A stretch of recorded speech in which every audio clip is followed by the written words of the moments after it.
সালাম আলাইকুম সুপ্রিয় শিক্ষার্থী, তোমাদের জন্য আজকে একটা টপিক নিয়ে এলাম।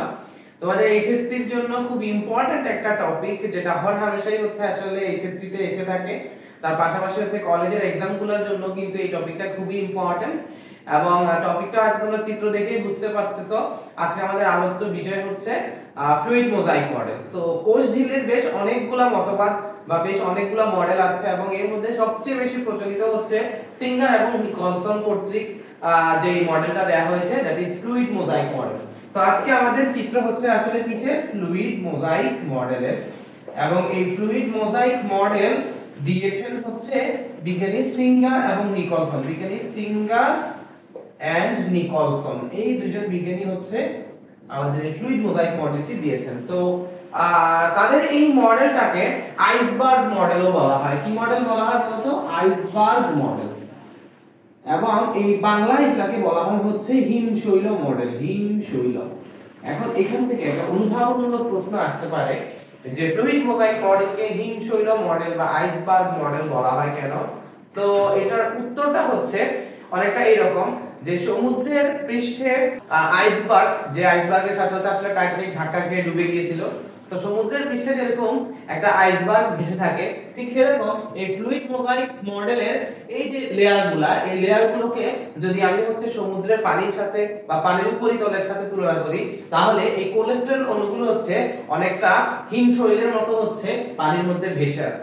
তো এই হিমশৈলের সাথে এই কোলেস্টেরল অণুকে তুলনা করে তোমার এই মডেলটার নামকরণ করা হয়েছে হিমশৈল মডেল বা হচ্ছে আইসবার্গ মডেল। আশা করি কেন এটাকে আইসবার্গ বলা হয় সেটা আমরা বুঝতে পেরেছি। তো এখন সরাসরি চলে যাব হচ্ছে আমাদের এই ফ্লুইড মোজাইক মডেলে। তো এই ফ্লুইড মোজাইক মডেলের প্রধান পার্টটাই হচ্ছে আসলে ফসফোলিপিড বাইলেয়ার। কি জিনিস বলতো? Phospholipid bilayer. এখন একটা কথা দাঁড়ায় যে ভাইয়া এরকম নামকরণ কেন? এই জিনিসটার নাম তো ফাহাদ হোসেন হইতে পারতো, কিন্তু কেন ফাহাদ হোসেন না হয়ে ফসফোলিপিড বাইলেয়ার হয়েছে? তো দেখো, এখন আমরা হচ্ছে একদম ভেঙে ভেঙে শিখবো যে কেন এটার নাম ফসফোলিপিড বাইলেয়ার হয়েছে। সবার আগে দেখো, ফসফোলিপিড, ফসফোলিপিড কথাটা দিয়ে বোঝায় এমন একটা যৌগ যেটা হচ্ছে ফসফেট গ্রুপ যুক্ত এবং লিপিড নির্মিত। এবং বাইলেয়ার কথাটা দ্বারা বোঝাচ্ছে, বাই মানে দুই, লেয়ার মানে স্তর। মানে হচ্ছে আমাদের কোষ ঝিল্লিটা হচ্ছে দুই স্তরে সজ্জিত থাকবে এবং এর প্রতিটি স্তর হচ্ছে ফসফোলিপিড নির্মিত থাকবে। তো চলো আমরা একটু দেখে নিই। দেখো, এই একটা লেয়ার আর এই আরেকটা লেয়ার, তাহলে দেখো আমরা দুইটা লেয়ার পেয়ে গেলাম। তো অবশ্যই আমার কোষ ঝিল্লিটা বাই লেয়ার হলো। তো এখন প্রত্যেকটা লেয়ারে কি থাকবে? ফসফোলিপিড থাকবে। তো সি দেখো কোথায় ফসফেট আছে। এই যে তোমরা গোল গোল কিছু স্ট্রাকচার দেখতে পাচ্ছ মাথার মতো, এই জায়গাগুলোকে বলা হয় ফসফেট হেড। কি বলা হয় বলতো? ফসফেট হেড বা ফসফেট মস্তক। আর সেই মস্তকগুলোর সাথে দেখো ছোট ছোট ছোট ছোট লেজের মতো কিছু অংশ লাগানো আছে, এবং এই লেজগুলোকে বলা হয় ফ্যাটি অ্যাসিড টেইল। কি বলা হয়? ফ্যাটি অ্যাসিড টেইল বা ফ্যাটি অ্যাসিড লেজ। তাহলে দেখো, এই জিনিসটার মধ্যে তাহলে ফসফেট গ্রুপও আছে এবং ফ্যাটি অ্যাসিড তথা লিপিডও কিন্তু আছে। তো তাহলে আলটিমেটলি আমি বলতে পারি যে this is phosphate and this is lipid, that means phospholipid. আর এখানে দুইটা স্তর পরস্পরের মুখোমুখি সজ্জিত হয়ে আছে, তার মানে হচ্ছে ফসফোলিপিড বাইলেয়ার। সো আশা করি ফসফোলিপিড বাইলেয়ারটা আমরা বুঝতে পেরেছি। তো আমি যদি একটু ডিমার্কেট করে দেই, তাহলে দিস ইজ ফসফোলিপিড বাইলেয়ার, এবং এটাই হচ্ছে আসলে আমাদের কোষ ঝিল্লির প্রধান উপাদান। নেক্সট আমরা হচ্ছে চলে যাব হচ্ছে মেমব্রেন প্রোটিন। কোন টপিক বলতো? Membrane protein. মেমব্রেন মানে হচ্ছে ঝিল্লি, আর প্রোটিন মানে তো বুঝতেছই আমিষ। তার মানে হচ্ছে যেই আমিষগুলা বা যেই প্রোটিনগুলো আমি কোষ ঝিল্লিতে পাবো, সেগুলোকে আমি বলবো হচ্ছে মেমব্রেন প্রোটিন। সো এই মেমব্রেন প্রোটিনটা হচ্ছে তোমার তিন প্রকার। কয় প্রকার বলতো? তিন প্রকার। কি কি আমি যদি একটু দেখাই। নাম্বার 1 হচ্ছে integral protein. Integral protein. Number 2 হচ্ছে পেরিফেরাল প্রোটিন। Peripheral protein. এবং নাম্বার 3 হচ্ছে আমার লিপিড সম্পৃক্ত প্রোটিন। লিপিড সম্পৃক্ত প্রোটিন। এই লিপিড সম্পৃক্ত প্রোটিনকে আমরা লিপোপ্রোটিনও বলতে পারি। কি বলতে পারি? লিপোপ্রোটিন। সো যাহাই লিপিড সম্পৃক্ত প্রোটিন তাহাই হচ্ছে লিপোপ্রোটিন। এখন তোমরা আমাকে বলতে পারো যে ভাইয়া আপনি তো আমাদেরকে তিনটা প্রোটিনের নাম বললেন, তাহলে এই তিনটা প্রোটিন কোথায় আছে একটু আমাদেরকে দেখান। চলো দেখে নেই। দেখো, এইখানে আমরা একটা গঠন দেখতে পাচ্ছি। এই গঠনটাকে বলা হয় হচ্ছে পেরিফেরাল প্রোটিন। পেরিফেরাল প্রোটিন, ঠিক আছে। আর এই যে একটা বিশাল গঠন দেখা যাচ্ছে যেটা কিনা কোষ ঝিল্লির দুইটা স্তরকে ভেদ করে আছে, এটাকে বলা হয় হচ্ছে ইন্টিগ্রাল প্রোটিন। এখন কথা হচ্ছে ভাইয়া এদের নামটা এরকম কেন হলো? এদের নাম রাম শ্যাম যদু মধু বধু হইতে পারতো, কিন্তু কেন এরকম নাম না দিয়ে ইন্টিগ্রাল প্রোটিন আর পেরিফেরাল প্রোটিন নাম দেওয়া হলো? দেখো, পেরিফেরাল কথাটা আসছে পেরিফেরি, পেরিফেরি কথাটার সাথে পেরিফেরাল কথাটার অনেক মিল আছে। আর পেরিফেরি বলতে হচ্ছে কিনারা বোঝায় বা একটা প্রান্ত বোঝায়, ঠিক আছে। তো এখন খেয়াল করো, এই যে যে প্রোটিনগুলো আছে, এই প্রোটিনগুলো বা এই যে এটাও কিন্তু একটা পেরিফেরাল প্রোটিন, ঠিক আছে। তাহলে এই প্রোটিনটা বা এই প্রোটিনগুলো দেখো কোষ ঝিল্লির যে কোনো একটা সাইডে আছে, অর্থাৎ হয় বাইরের দিকে আর নাহলে ভেতরের দিকে। তো এই জন্য যেহেতু তারা কোষ ঝিল্লির একটা কিনারে বা পাশে অবস্থান করতেছে, এই জন্য এই প্রোটিনগুলোকে বলা হয় পেরিফেরাল প্রোটিন। আর ইন্টিগ্রাল প্রোটিনটা একটু দেখো, ইন্টিগ্রাল কথাটার সাথে দেখো আমরা বলি যে water is an integral part of our life, তার মানে পানি আমাদের জীবনের সাথে ওতপ্রোতভাবে জড়িত বা পানি আমাদের জীবনের একটা অবিচ্ছেদ্য অংশ। তো তোমরাই বলো, যে জিনিসটা একটা মানুষের জীবনের অবিচ্ছেদ্য অংশ, সে কিন্তু একটা মানুষের সমগ্র জীবন জুড়েই থাকবে, একদম জন্ম থেকে মৃত্যু পর্যন্ত। আর যেটা টেম্পোরারি, সেটা কিছু সময় থাকবে, কিছু সময় থাকবে না।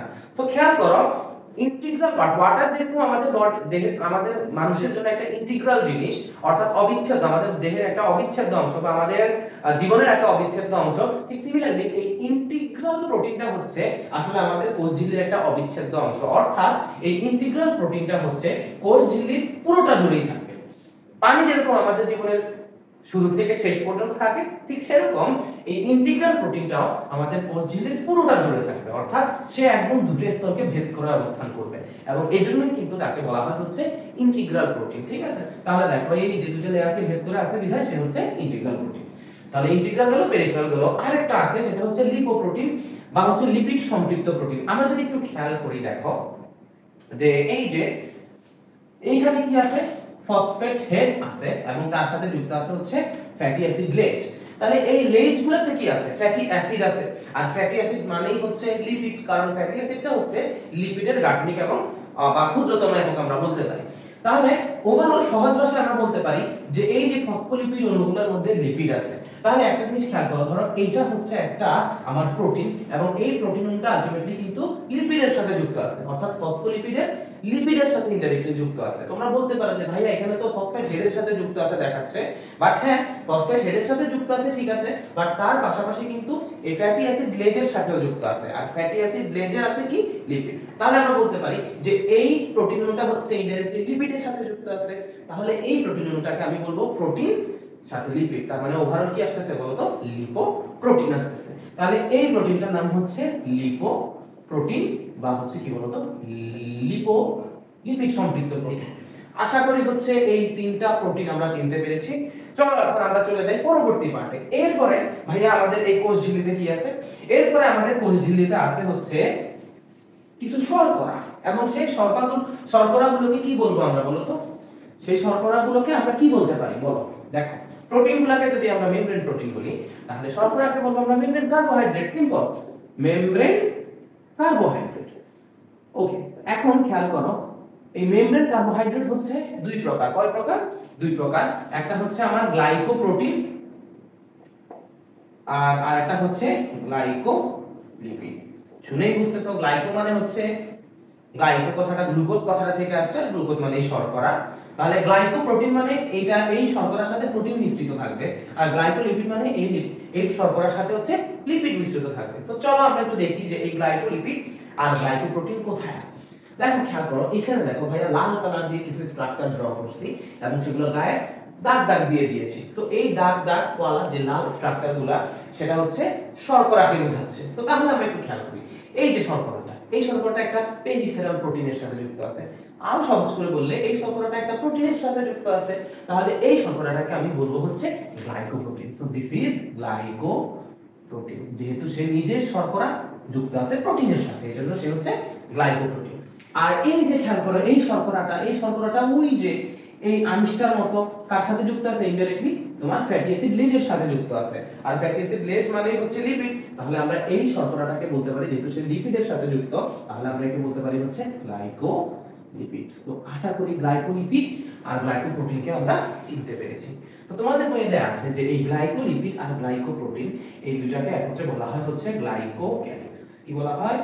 গ্লাইকোক্যালিক্স। মেডিকেল ভর্তি পরীক্ষায় এই প্রশ্নটা অনেক বেশি আসে যে গ্লাইকোক্যালিক্স নিম্নোক্ত কোন দুইটি উপাদান নিয়ে গঠিত। র‍্যান্ডমলি চারটা অপশন দিবে যার মধ্যে এই গ্লাইকোপ্রোটিন আর গ্লাইকোলিপিডটা থাকবে। তো তখন তোমরা কিন্তু রাইট আনসার গ্লাইকোলিপিড প্লাস গ্লাইকোপ্রোটিনটা দাগাবা। তো আশা করি ভাই হচ্ছে তোমাদেরকে মেমব্রেন কার্বোহাইড্রেটটা বোঝাতে পেরেছি। তো last but not the least, ঠিক আছে, ছোট মরিচের ঝাল বেশি, এখন আমরা খুব ছোট্ট একটা উপাদান নিয়ে কথা বলবো আমাদের এই ফ্লুইড মোজাইক মডেলে। And the last but not the least, খুব ইম্পর্টেন্ট একটা পার্ট আমাদের এই ফ্লুইড মোজাইক মডেলে, সেটা হচ্ছে কোলেস্টেরল। কোলেস্টেরল, তাহলে দেখো এই কোলেস্টেরল, এই কোলেস্টেরল অণুগুলো দেখো এইখানে, দেখো এই যে এখানে কিছু, দুঃখিত, এখানে কিছু অণু দেখা যাচ্ছে, এই যে একটা অণু দেখা যাচ্ছে। তাহলে এই যে ছোট ছোট যে অণুগুলা যেগুলো কিনো এই ফসফোলিপিডের লেয়ারের ফাঁকে ফাঁকে অবস্থান করতেছে, এই ছোট ছোট অণুগুলোকে বলা হয় হচ্ছে কোলেস্টেরল অণু। এবং তো টোটাল এই যে উপাদানগুলো নিয়ে আসলে ভাইয়া তখন কথা বললাম, এই জিনিসগুলাই হচ্ছে পাওয়া যায় আমাদের ফ্লুইড মোজাইক মডেলে। এবং এই জিনিসটা চিত্রটা যদি একটু খেয়াল করি তাহলে এইটা হচ্ছে আমার কোষ ঝিল্লি, আর এই জিনিসটা হচ্ছে কোষের বাইরের দিক। তো এই পার্টটা এটা হচ্ছে কোষের বাইরের দিক, আর এই যে এই সাইডটা ভিতরের দিকে দেখছো ভাইয়া ডট ডট দিয়ে আসলে সাইটোপ্লাজমকে বুঝিয়েছি, তাহলে এই পার্টটুকু হবে হচ্ছে কোষের ভেতরের দিক। তো এই ছিল হচ্ছে আসলে আমাদের এইচএসসি জন্য খুব গুরুত্বপূর্ণ একটা টপিক, আমাদের ফ্লুইড মোজাইক মডেল। তো আশা করি হচ্ছে তোমরা বুঝতে পেরেছো। কারণ যদি এটা নিয়ে কোনো ফার্দার প্রশ্ন থাকে তাহলে এই ভিডিওর কমেন্ট বক্সে জানাতে পারো আমাদেরকে। সবার জন্য শুভকামনা রইল। ইনশাআল্লাহ দেখা হবে পরবর্তী কোনো ইম্পর্টেন্ট ভিডিও নিয়ে। সেই অবধি তোমরা সবাই ভালো থাকো, সুস্থ থাকো। আসসালামু আলাইকুম।